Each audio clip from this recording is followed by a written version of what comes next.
Tamos contado un original proxecto, empregar ovellas ou robots teledirixidos para desbrozar os terreos onde hai viñedos ou olivares autóctonos e galegos e tamén para evitar utilizar herbicidas. É un proxecto promovido pola Fundación Xeraldo CSIC, do Consello Superior de Investigacións Científicas. Levan xa traballando nel máis dun ano. Ten os detalles Amparo Roca. O ensaio presentouse esta mañá en Quiroga. Os investigadores din que están funcionando ben as dúas alternativas. Os robots son capaces de traballar en terreos con pendente e o que haberá que comprobar é que as ovellas sigan amaestradas sin comer as follas e os froitos de vides e oliveiras máis aló dun ano.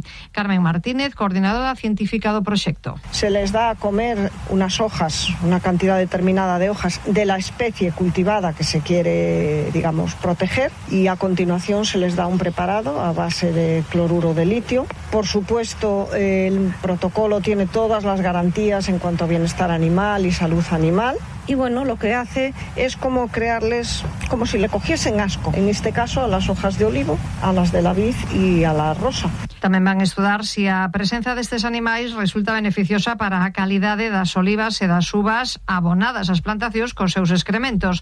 Julio Quiroga, copropietario da firma Ouro de Quiroga, di que eles poñen as parcelas e que de momento siguen facendo os desbroces manuais.